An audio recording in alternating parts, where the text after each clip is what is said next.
தனம் இருக்கிற வரைக்கும் என்ன பாத்துக்குவா. எனக்கு முல்லையும் இருக்கா. என்னைக்கு என்னமோ இப்படி ஆயிடுச்சு. என் தலை எழுத்து.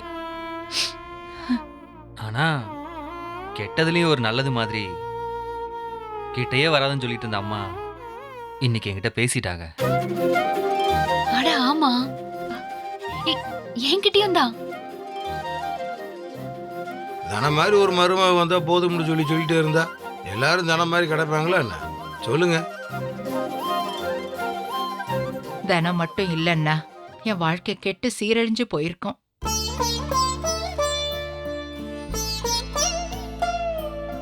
ஏமா தனத்து மேல கோபத்துல இருந்தீங்க? செல்லமாத்த தனத்தை பத்தி பேசின உடனே அந்த கோபமெல்லாம் போயிருச்சாங்க. தனத்து மேல கோச்சுக்கிட்டு நான் எங்க போக போறேன்டா? நேத்து கூட இங்க நடந்ததுக்கு தனம் மட்டும் இல்லைன்னா. நேத்து என்ன நடந்துச்சு? ஒண்ணும் நடக்கல மாமா. அத்தைக்கு தலை சுத்திடுச்சு. என்ன தனம் தலை சுத்திருச்சுன்னா ஹாஸ்பிட்டல் கூட்டு போயிருக்க வேண்டியதானே? நான் டாக்டர் கிட்ட பேசிட்டேன் மாமா. நாம கொடுக்கற மாத்திரையே போதும்னு சொல்லிட்டாரு. இவ மட்டும் இல்லன்னு வை மூர்த்தி, இந்த வீட்ல என் பொழப்பு நாய் பொழப்பாயிடும். சும்மா இருங்க அத்தை, எதிரியும் பேசிக்கிட்டு. தனா நேரம் ஆயிடுச்சு, நான் கிளம்புறேன். வரேங்கம்மா. வரேப்பா.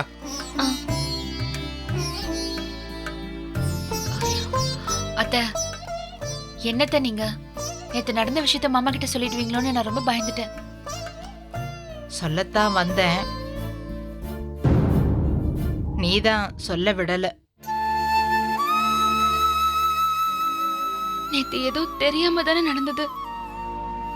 அதுக்கு நான் போதுமான அளவுக்கு ஜீவா கிட்ட வாங்கி கட்டிக்கிட்டேன். இப்ப இவர்கிட்ட வேற சொல்லணுமா? நான் யாரையும் அவங்கிட்ட காமிச்சு கொடுக்க நினைக்கலன்னு சொல்லுதானோ. யாரும் எனக்கு எதுவும் செய்யணும்னு எதிர்பார்க்கல. எனக்கு உடம்புக்கு முடியல, அந்த அவஸ்தையை தான் சொல்ல நினைச்சேன். அத்தை அது தெரிஞ்சாலும் மாமா கஷ்டப்படுவாரு, அதான் நான் சொல்ல வேண்டாம்னு நினைச்சேன். எனக்கு நீயும் முல்லையும் தான் இருக்கீங்கன்னு அவனுக்கும் தெரியணும்ல. சரி வாங்கத்த, மாத்திரை போட டைம் ஆயிடுச்சு, போலாம்.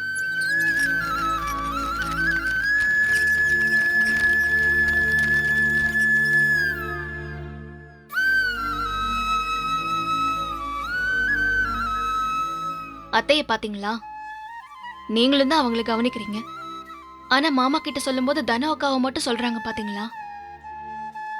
நான் பேரு வாங்கணும், எல்லாரும் என்னைய பாராட்டணும்னு நான் இதெல்லாம் செய்யல. அவங்க என் அத்தை, அதனாலதான் நான் இது எல்லாமே செய்யறேன். நேத்து நான் என்ன பெரிய தப்பு பண்ணிட்டேன்னு இப்படி என்ன விடாம அடிக்கிறாங்கன்னு தெரியல. இவங்க இங்க இப்படி பேசுறாங்க, ஜீவா அங்க அப்படி கோச்சுக்கிறான். என்கிட்ட அவன் பேசவே இல்லை தெரியுமா? ஏங்க நான் தெரியாம தான் கேக்குறேன், இவங்கள பாத்ரூம் கூட்டிட்டு போறதும் கிளீன் பண்றதும் தான் என்னோட வேலையா? ஓவரா தான் பண்றாங்க. இதெல்லாம் செஞ்சாதான் நம்ம நல்ல மருமகளா? நீங்களே சொல்லுங்க. அதெல்லாம் எனக்கு தெரியாது. நம்ம வீட்ல நம்ம அம்மாவுக்கு நான் இதெல்லாம் செய்ய மாட்டோமா, அந்த மாதிரி தான் இது.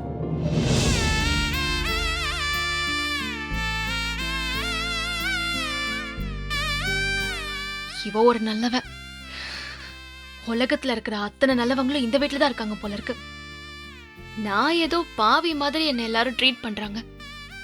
இருந்துட்டு போறேன், போங்க எல்லாரும் போங்க. நான் பாட்டுக்கு ரூம்ல இருந்த இந்த தனோக்கா என்ன கூப்பிட்டு திட்டு வாங்க வச்சு இப்ப அவங்க எஸ்கேப் ஆகி நல்ல பேர் வாங்கிட்டாங்க.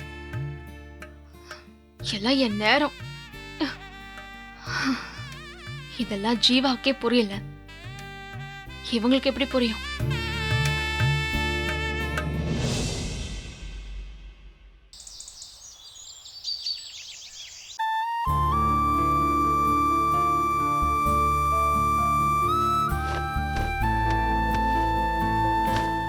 அண்ணே அண்ணே. சொல்லு ஜீவா, எதுக்கு கூப்பிட்ட? நான் உன்னை கூப்பிடவே இல்லையே. இல்ல அண்ணிய கூப்பிட்டியே, என்கிட்ட சொல்லு, நான் செய்றேன். அண்ணியை தானே கூப்பிட்டேன், அவகிட்டே சொல்லிக்கிறேன். உன்கிட்ட சொல்கிறதுக்கு ஒன்றும் இல்லை.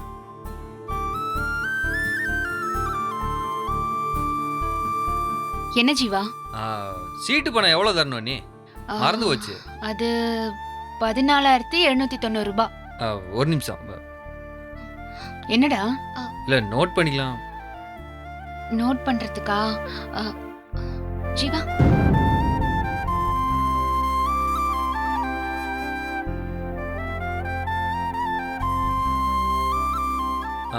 14,970 ரூபா கரெக்டா நீ? 970 ரூபாய் இல்லடா, 790 ரூபாய். ஆ, சரி சரி சரி. டேய், ஆ. பணம் கொடுக்கும்போது அடுத்த சீட்டு நமக்கு வேணும்னு ஒரு வார்த்தை சொல்லி வை. எல்லா தடவையும் இப்படி தான் சொல்லி வைக்கிறோம். ஒரு தடவையும் கிடைச்ச மாதிரி தெரியலையே. வேற யாருக்கால கொடுக்குறாங்க? அது அப்படிதான்டா. நம்மளை விட அர்ஜென்ட்டா கேக்குறவங்க இருப்பாங்கல்ல. ஆனா அப்படி நம்ம சொல்லி வைக்கலன்னு வை, இவங்களுக்கு பணமே தேவையில்லைன்னு சொல்லி சீட்டு முடிஞ்சும் பணம் தர மாட்டாங்க. ஓ, அப்படியா? ஆமா ஜீவா. ம். அண்ணி கிட்ட இவ்ளோ பேசுறான், என்கிட்ட ஒரு வார்த்தை பேச முடியல பாரு. இது என்ன சீட்டு? என்ன சீட்டுன்னு கேட்ட நான் என்ன சொல்றது? இப்போ பணம் கையில இருந்தா செலவாயிடும். இப்படி எதுலயாவது கொஞ்சம் கொஞ்சமா சேர்த்து சேர்த்து வச்சா அப்புறம் பல்கா ஒரு அமௌண்ட் கிடைக்கும்ல, அதை வச்சு நம்ம ஏதாவது செய்யலாம், அந்த மாதிரி. ஓ, சீட்டு பத்தி எனக்கு தெரியாது. அது சீட்டுங்கிறது எப்படின்னா, நம்ம கிட்ட கிடைக்கிற கொஞ்சம் கொஞ்சம் பணத்தை. உங்களுக்கு வேற வேலை இல்லையா? இப்ப சீட்டு என்னன்னு தெரிஞ்சுக்கிட்டு அவ என்ன பண்ண போறா? புரியலன்னா புரிய வைக்கணும்.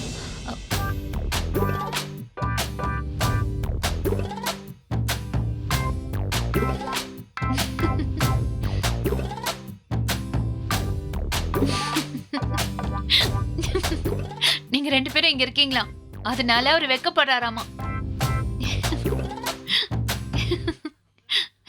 பனியன் தான் போட்டிருக்கானே, அப்புறம் என்ன?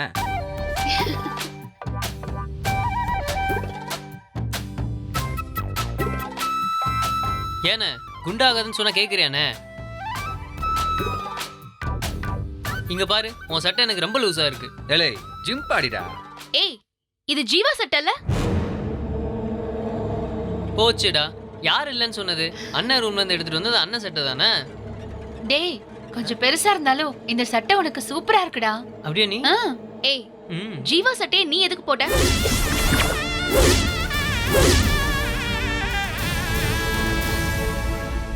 அப்படிதான் சட்டை எடுத்து போடக்கூடாது.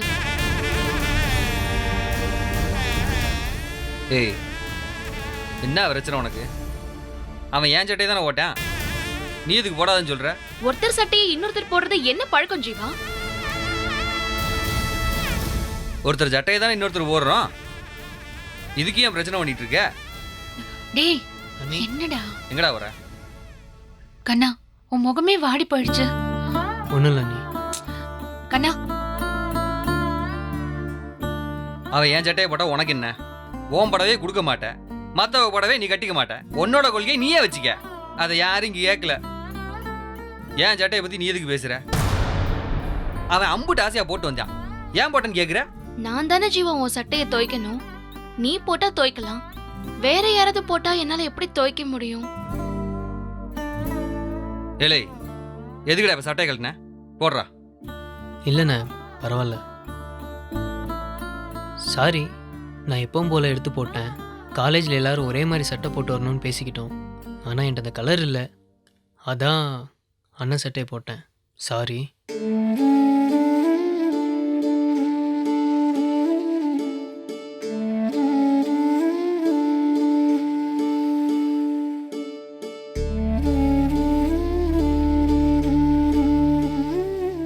சட்டை எடுக்கூடாது நான் சொன்னேனடா.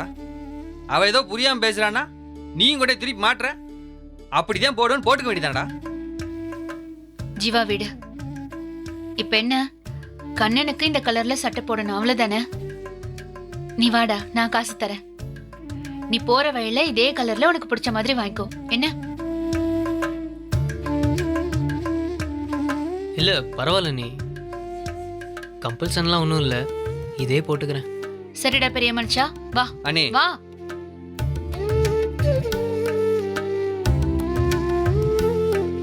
இந்தாடா சட்டை வாங்கிக்க. அட இப்போ எதுக்கு எல்லாம் ஃபீல் பண்ணிட்டு இருக்கீங்க? இவங்க சொன்னதை நான் ஜாலியாக தான் எடுத்துக்கிட்டேன். இதை புடி முதல்ல. அண்ணே உனக்கு என்ன கலர் சட்டை தேவையோ அதை வாங்கிட்டு காலேஜ் போற. இவ சொல்றதை கேட்டுக்கிட்டு என் சட்டையை போட மாட்டேன்னு சொன்னேன்னு வையே, செம்மையா அடி வாங்குவ பார்த்துக்க. நீ எப்பவும் போல என் சட்டையை எடுத்து போட்டுக்கணும், புரியுதா?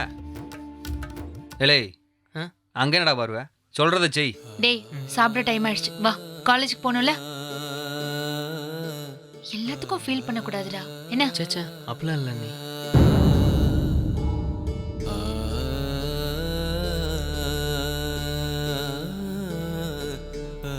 நான் ட்ரெஸ்ஸை கேட்டா அண்ணன் கிட்ட காசு கேட்பான். இப்ப கண்ணனுக்கு பாக்கெட்ல இருந்து எடுத்து கொடுத்துட்டு என்ன வேற முறைச்சிட்டு போறான். இருக்கட்டும். முல்ல, நான் இப்ப ஏதாவது தப்பா சொன்னேனா? ஒருத்தர் சட்டையை இன்னொருத்தர் போடுறது நல்ல பழக்கம் இல்லதானே? எனக்கு அப்படி தெரியல. அப்புறம் ஒரே வீட்ல மாத்தி மாத்தி சட்டையை போடுறது பழக்கம் தாங்க. அப்படியா? நாங்க அந்த மாதிரிலாம் பண்ணதில்ல. மாத்தி மாத்தி சட்டையை போடுவியான்னு கேட்டேன். நான் போட மாட்டேங்க. அப்புறம் சட்டை போட மாட்டேன்னு சொன்னேன். ஐயோ, மத்தவங்களோட ட்ரெஸ்ஸ நீங்க போடுவீங்களான்னு கேட்டேன். நான் தான் சொன்னேன்ல, ஒரே வீட்டுக்குள்ள அதெல்லாம் பிரச்சனை இல்லைன்னு.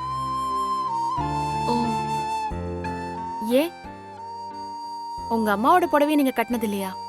நான் கட்டியிருக்கேன். அது அம்மா இல்ல. அது மாதிரிதான் எங்க அண்ணன் தம்பிங்க தானே. நான் பண்ணது அப்ப தப்புன்னு சொல்றீங்களா?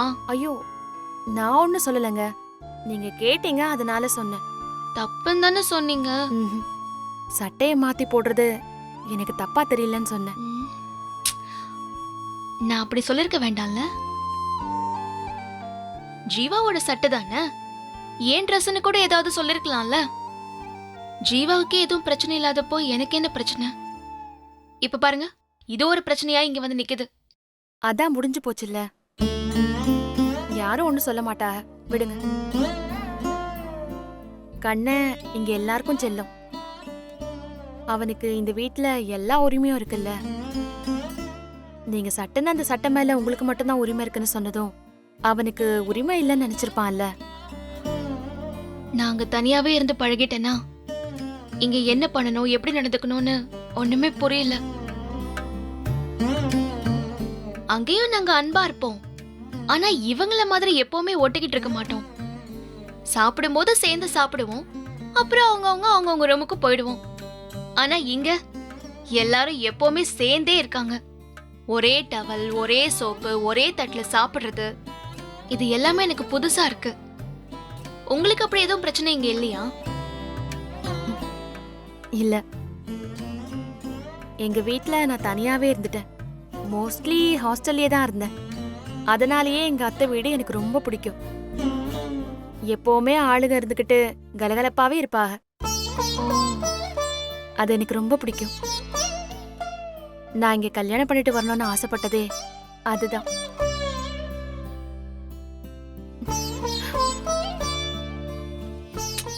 பரவாயில்ல, இட்ஸ் ஓகே. நான் ஏதோ நினைக்கல. சரி, தாலி பிரிச்சு கோக்குறாங்கல்ல, உள்ள நிறைய வேலை இருக்கும், நான் வரேன். ஐயோ, இந்த வீட்ல நான் அக்யூஸ்ட் ஆயிட்டே இருக்கேனே. என் கம்ப்ளைண்ட் லிஸ்ட் ஏறிக்கிட்டே இருக்கு. முதல்ல இங்க இருக்கிற ரூல்ஸ் அண்ட் ரெகுலேஷன்ஸ் நான் ஒழுங்கா படிக்கணும். அது வரைக்கும் என் வாயை வச்சுட்டு நான் சும்மா இருக்கணும். எனக்கு நீ தான் ஹெல்ப் பண்ணணும் ஆண்டவா. ஐயோ,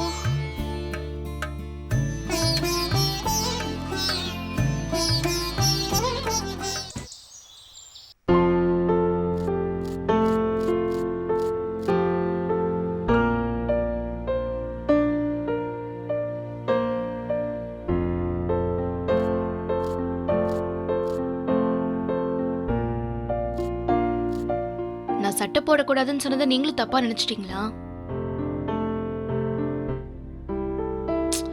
அதெல்லாம் முடிஞ்சு எவ்வளவு நேரம் ஆச்சு, அதை விடு.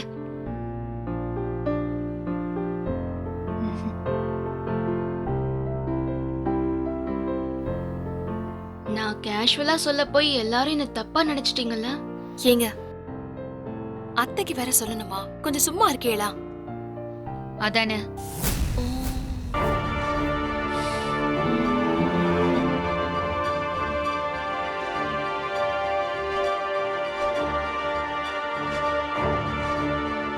இப்படி பாக்குறாங்க? தாலி பிரிச்சு கோக்கறதுக்கு எத்தனை பேர் வராங்க தானா? முல்லையோட அப்பா அம்மா அப்புறம் கஸ்தூரி அண்ணி, வேற யாரும் இல்ல அத்தை. ஏன் உங்க அம்மா வரலையா? கூப்பிடல. அது எப்படி? முதல்ல ஃபோன் பண்ணி வர சொல்லு. சரிங்க அத்தை. அக்கா ஆ? என்னென்ன சமைக்க போறோம் இன்னைக்கு? இட்லி, 2 சட்னி, சாம்பார், அப்புறம் அடை போட்டு அவியல் பண்ணிடலாம். பணியாரம், கேசரி, பாயாசம், வடை, இவ்வளவுதான் யோசிச்சிருக்கேன். வேற ஏதாவது வேணுமா? போதுங்கா போதுங்கா. போதுமா? அதிகமா பண்ணி இங்க சாப்பிடலன்னா வீணா போகாதா? இவ்வளவும் எப்படி செஞ்சு முடிப்பீங்க? அதெல்லாம் நானும் முள்ளையும் சேர்ந்து 1 மணி நேரத்துல முடிச்சிருவோம். இப்பவே பாதி வேலை முடிஞ்சிருச்சு. இனி கேசரி கிண்டி சட்னி அரைக்க வேண்டியதான். அப்புறம் ஒரு அவியல்.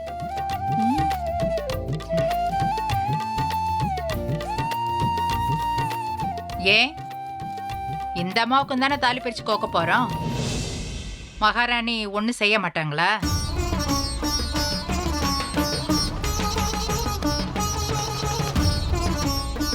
வேலை செய்யறதுக்கு துப்பு இல்ல.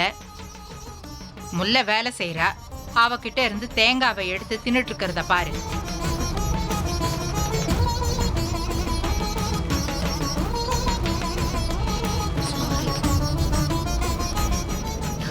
அத்தை, மீனாவுக்கு தான் சமைக்க தெரியாதுல்ல, அதெல்லாம் அவ கத்துக்குவா. திட்டாதீங்க அத்தை. ஆமா, திட்டிட்டாங்க. இவளுக்கு ஒண்ணு செய்ய தெரியாது, வீட்டு வேலை எதுவும் செய்ய தெரியாது, வாய் மட்டும் நல்லா நீளமா பேச தெரியும். எங்க இருந்து புடிச்சிட்டு வந்தானோ. இங்க பாருங்க, நான் உங்களுக்கு ஹெல்ப் பண்ணாதது தப்பு தான். அதை நான் வேணும்னு பண்ணல, எனக்கு தெரியல, அதனால நான் பண்ணல. அத மனசுல வச்சுக்கிட்டு திட்டாதீங்க.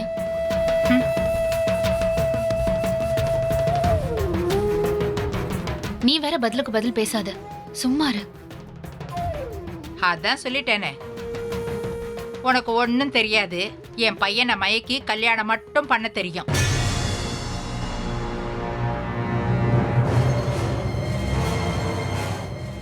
அத்தை, கொஞ்சம் விடுங்க அத்தை. அத்தை ஏன் இப்படி பேசிட்டே இருக்கிய? சும்மா இருக்க மாட்டியடா? இருங்க, இங்க இருந்தா நீங்க ஏதாவது பேசிட்டே தான் இருப்பீங்க. வாங்க.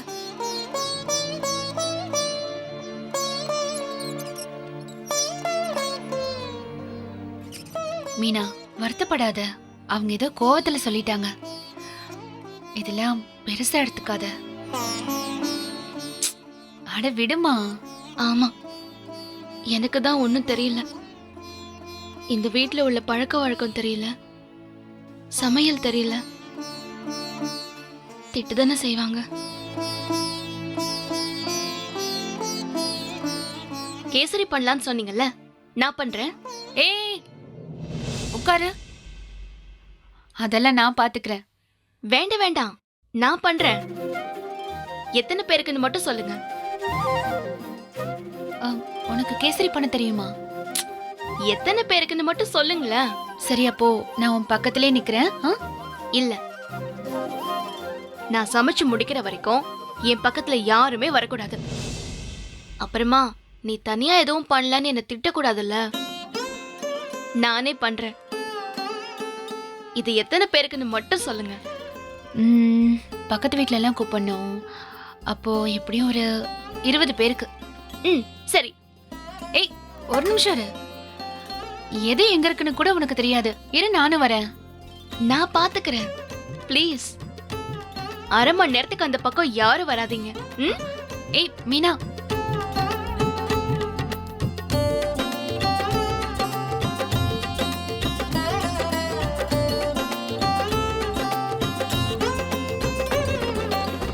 அக்கா,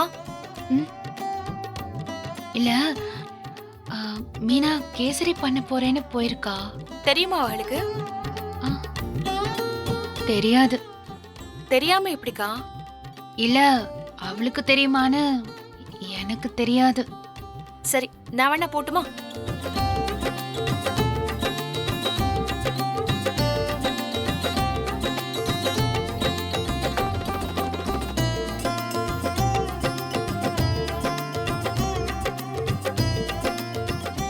அரை மணி நேரம் கிச்சன் பக்கம் யாரும் வரக்கூடாது, சரியா?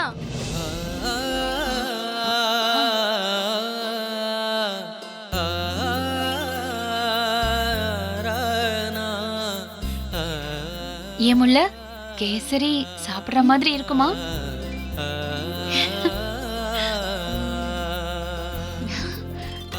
இவ்ளோ கான்ஃபிடென்ட்டா வர சொல்றாளே, தெரியாம இருக்காது, செஞ்சிருவா.